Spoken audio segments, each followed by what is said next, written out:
अगर चेहरा रहे तो ना बरंगा के ना कहनी दाढ़ी और जाम के लोग हम ना देख के हो कर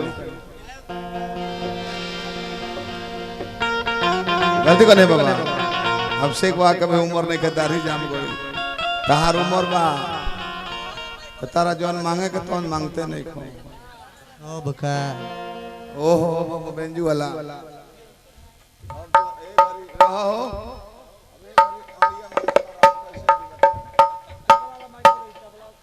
खैर कोनो बात ना माइक दो 700 रुपया हमारे लकी बाबा दे के सेल्फी भी खिंचाए कोई नहीं हो 600 में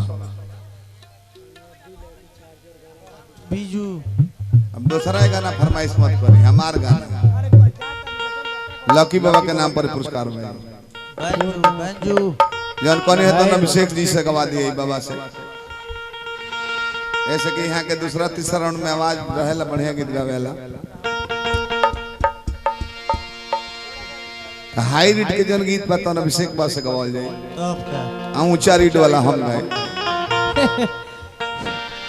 बन जाई मिक्स हो जाए हरे राम शास्त्र संगीत सिखाता रहे उनका आराम कर देबे कोतर झाल धरस कोतर झाल धरस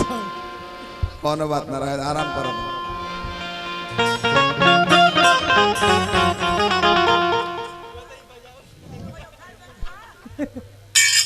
बेंजू उठा दो बबुआ बेंजू उठा दो भैया बस बस ज्यादा नहीं कोई बात ना तबेला वाह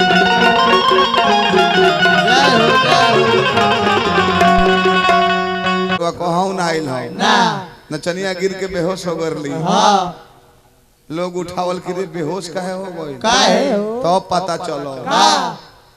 उठावला को हां यो अपने ताव तो बिया हां रसरी सहित खोटी बटोर ले आवत तो बल्कि रे रस की चसो ना तो खोटी पचा दी एक और जवाब दिया दिया बसंत भैया बबलू बाबा हमरा 100 रुपया पुरस्कार फिर हमरा बाबा हमरा अचानक चाचा हमने के घरे घर नहीं जाइए आदमी तो गार्जियन बनी हो लइका बेहोश बा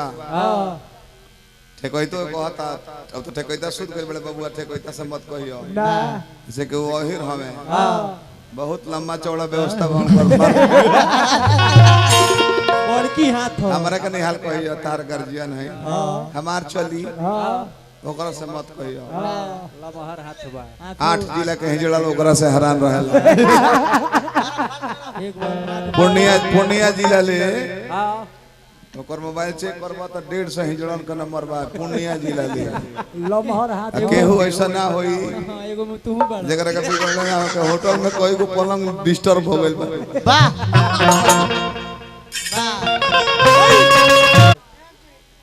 नया के प्रयास करो रह दो पैसा दले है हमरा सनी देवल नाम हमको सोनी देवल सनी देवल लागतो बड़े वैसन बाकी जाए दो जूली हां हाफ माइंड होए तनी बा हां देख लिए छोट भाई होए बाकी तन दिमाग कम है न भैया हां त ए लोग से मत अझुरई हो काहे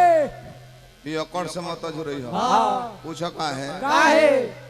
निमन आदमी सजरबू तो 5 मिनट में झगड़ा और याद दिलू हां पुरान पियो को आ पागल हां अझुरईबू हां काम लगा दिलू अब भूला जेलो कि कौना खेत में हर चलत बुझाइबे ना करी 1.5 घंटा हर चली उ जन्मो ना करे कि दूध चास भइल कि 3 चास भइल हवे भले फार डनड़ियम लग भले खेत बर्बाद कर दिए खैर चली बढ़िया कोनी है बाबा अब सीख बा के कहीं से दोस्त हर ठीक नहीं के पहले हमरो आनंद आई रही प्रभु आनंद आई रही अब तो जाने की भैंस के आगे बीन बजाओ अच्छा भैंस गई पगुराई हमरा तो शुगर हो गइल बा यादाश्त कमजोर कर देला आंख के लाइट ले ली सरकार ढाइए गइल बा साइन कइले का फायदा चपो कॉल ना पासे खैर बाबा अच्छा बानी हमने के जिला का बानी मेन बात बा हां कोनो नरमा है नहीं की ना केहू बाहरियो के आसाई केहू आई हाँ। तो गीतिए नु गाई हाँ। नचबे नु करी हाँ। एकर बाद केहू का करी का करी हम तो खाली बैठ के गाई ले बोली ले हाँ। तो हमार मार्केट बिगड़ गइल बा थोड़े ना रोजे बा जेके भाई गलती हो गइल बा कतनो ये ढेरों भाई हम बानी हम एक जगह कुर्सी पर बैठल बैठल कुल रिलायंस चलावत रहे भले कतनो भूत आवस खैर अच्छा लागल वाह रउआ के हम हाथ जोड़ तनी हाल दी रउआ सब कर मांगी हां बने के ब्यास के दोनों चाहिए दोनों बाबू हमारा कोनो दिक्कत नहीं है हाँ। अगर संभव हो के हाँ। तो तू तीनों ले ला हमारे ऐसे कोनो फायदा हां भाई पूछी का है काहे खबरनी और पुरानिया एगो फिल्म देखे खातिर लाइन में लागो रहल है हाँ। आ उनका आगे एगो लड़की रहे हाँ। वो लाइन में रहे हाँ। आ पीछा एगो यादव जी रहले 16 साल के अच्छा यादव जी कहले के रह बुढ़ऊ के तनी बोली सुनवाई हां तो बुढ़ऊ बड़े बीच में अच्छा पीछे यादव जी आगे लेडीज लेडीज अब तो इन्हें से हाथवा बढ़ा के हां आ चिंटी काटो हाँ, गाड़ी पे डांड में लड़किया बुढ़ऊ को औरता के कि बूढ़ा क्या कर रहा है क्या कर रहा है 2 बेर कटले जब तीसरा बेर कटले नु हां क्या कर बुढ़ऊ रहा है औरता के कहते वो ना जाने कि लड़का कटले बा। हां काका काका ये क्या मिस कॉल मार रहे हो क्या काका करके चुप चुप पागल हम मिस कॉल मारता नहीं सूर्य परी से हम टावर भंस गए तो हम मिस कॉल मारे जाता है बेलुगो को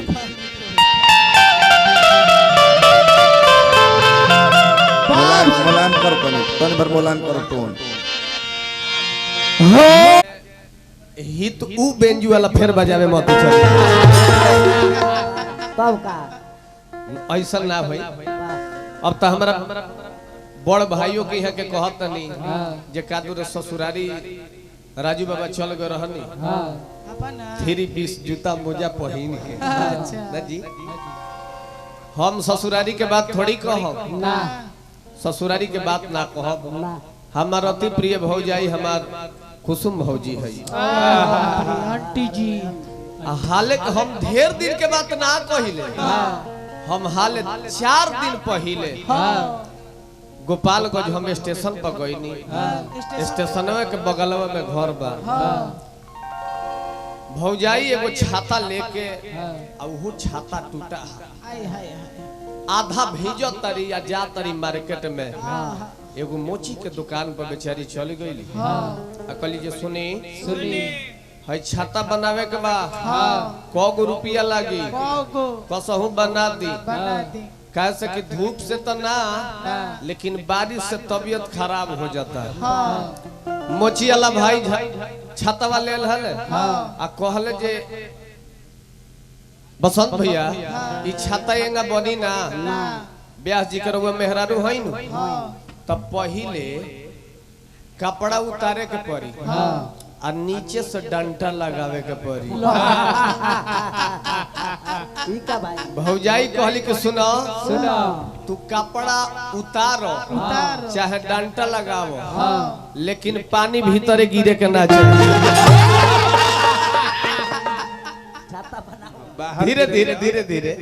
मैं बात के धीरे धीरे जब किनारे मोदगा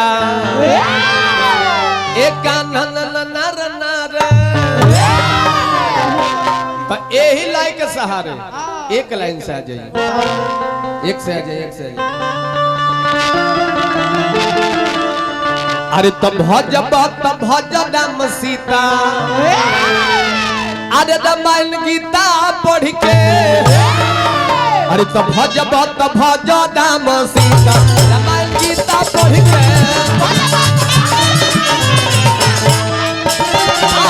अरे भज राम सीता रामायण गीता पढ़ के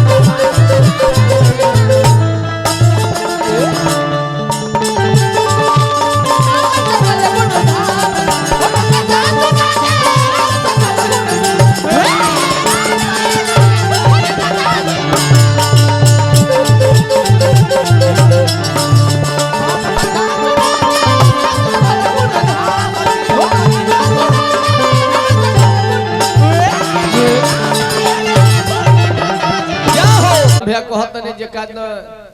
के दुना डूब गइल पानी में तो पानी में डूबल तो केहू मुंह में फूके लागल आ केहू दूसरे जगह फूके आ लइका बचावे धनी धनी एक खाली जान जाई जे हुआ के सुत नहीं खे गई महाराज जी हाँ जी हरे राम जादव जी नाम है आ इनके मेहरारू बेचारी बसंती देवी हाँ चाची सारा केने गइले साहब ओबरले हल्फा मचौलर रहे बेचारी हां आज चल गइली कहां बबुआ कहां बंका मोड़ पर अच्छा अब तो बताई अभियंता जी में यहाँ के नाल बजावे नहीं हाँ अब बंका मोड़ पर जाके एगो चप्पल के दुकान में बेचारी ढुक गईली आ चप्पल के दुकान में जब ढुकली तब दुकानदार खुश हो गए कि चलो हरे राम जादव जी के मेहरारू आइल बड़ी जरूर दो चार जोड़ा चप्पल जरूर किनी है आ जान जाई कि जब देखली कि हरे राम यादव के मेहरारू है बेचारा अपना कुर्सी पर बैठा के कठवत में पानी लेके आ पहले उनकर गुड़वा धोए कहली जे सुनी हई धोवाला से ना फरे हमरा के 6 नंबर एगो चप्पल दी दुकानदार कहले कि रही हम वही के व्यवस्था करत नहीं बसंत भैया पहले गुड़वा के धो के एगो नया तौली लेके गुड़वा के पोछ के सैनिटाइजर बेचारा उ करता आ तब सैनिटाइजर क के आ 6 नंबर चप्पल में एकदम देखी तो कैसन बा कहली जे ठीक बा दुकानदार कहले जे और कुछ चाहिए और इनकर मेहरारू कहतरी जे लेबे कर लत एगो कछिया लेकिन तहर सफाई देख के हमर मन बिजू की गई चप्पल मंगनी है त इतना साफ क देला आ काज ने कछिया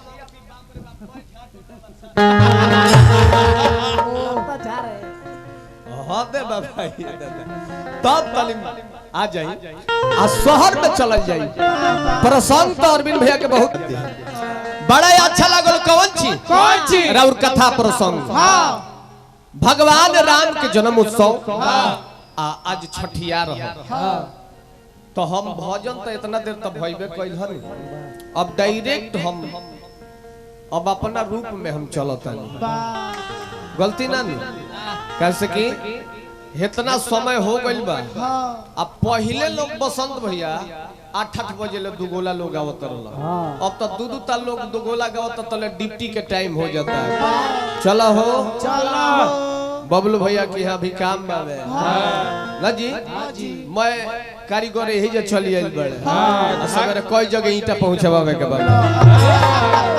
इहो टेंशन बा त तनी देखा लेबे के बा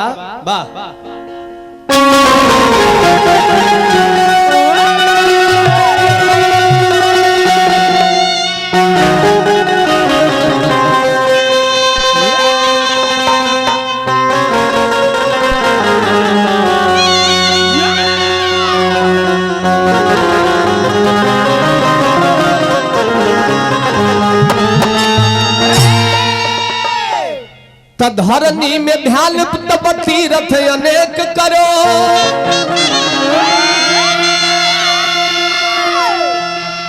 कठिन सुवर्ग पिता को आड़ जाना है तो तनिक गरूर नहीं रखना अरे शरीर तो हित मित गुरु से तो नहीं लड़ जाना धरनी में ध्यान तप तीरथ अनेक करो कठिन सुमार्ग पिता को अड़ जाना है तो तनिक गरूर नहीं रखना शरीर बीच तो हित मित गुरु से तो नहीं लड़ जाना है ए बड़ा भाई भाई चिन्हात नहीं खना अब बताई हमारा नचनिया के कहतन जे पंचाली ना हो ये 3 है कावना बात दो गो जवान एगो पुरनिया गलत बात सीता सवित्री हमरा नचनिया के रउआ बाउर हेतना कह देनी सोती नचनिया के राउर नचनिया बाउर ना है वो हमर जानत तनी के रउआ के शुगर धरावे में उनकर 80% हाथ बा देखी लोग दोबारा वैसे ही ना जाला ना और सही एगो राजा के दरबार में मिले वाला के आ ना मिले वाला में बहुत अंतर होला। और लोग में हे लोग में बहुत अंतर काहे बा? एगो राजा के दरबार लागो रहे। ई बनावटी बात ना हो। कहले जी अरे आ राजा के दरबार के गेटवा के आगे को करिया बोका बांध रहे। अब ऊ बोका बाप रे बाप चराई लेकर दो आके पूरा माने खा के एकदम पूरा। अब सब लोग नजर देखे के करा का एने ओने लोग और तकबे ना करे। अच्छा पैसा ले ले तब अच्छा लड़का के बाबा राजनाथ यादव जी इंजीनियर साहब 500 रुपया के पुरस्कार दिले बनी। हार्दिक हार्दिक स्वागत नारायण जी बनौले रहे। अब तो राजा के गेट के आगे करिया बोका एगो बांधल बा। अपन अपन नहीं खेले बेटे। अब जान जाई सब लोग बोकवे पर ध्यान रहे कि आई तो खात पियत एकदम चराइल बा। अब हाराबाजी लागल कि बोका के दुबरावा देबे के बा। कैसे दुबरा है भाई? खानो पीना छोड़ा दिहल गई। बोका दुबराता ना बाप रे ऊ चर्बी आइल। अरे महाराज थान ले ले चर्बी आइल। एक जना वही में आइले कहले जे सुनी एक बोका के खाना छोड़ा दिहल त ना होई ना ये बोका के दुबरावे के हमरा जस उपाय बा। कैसे गइले दूसरा गांव में एगो खूब मने कांच कुआर पाठी लेके आ बोकवे के अगवा बांध दी। अब जान जे उनका दुबराए के हीरो है 5 दिन में वो लकड़ी हो जाता है एकदम साफ। कुछ करे के पड़ो तो कुछ करे के ना पड़ो खाली दिमाग चाहिए। अभियंता भैया कहते नहीं कि बाबा राउ दाढ़ी आ गई। ई 10 साल पहले रहुआ हमरा से भेटाई रहती बाबा हमरा सुगर ना धरी भैया हम मेहू बराबानी आज राउर साइलेंसर खोद के रहुआ के हम जगा सकता ए बबुआ एगो लाई बड़ा सुंदर गवनी हो। कौन बबुआ? एक मिनट बढ़ जाई फिर छोड़ दले बा चेंजर बदल दो तब भाई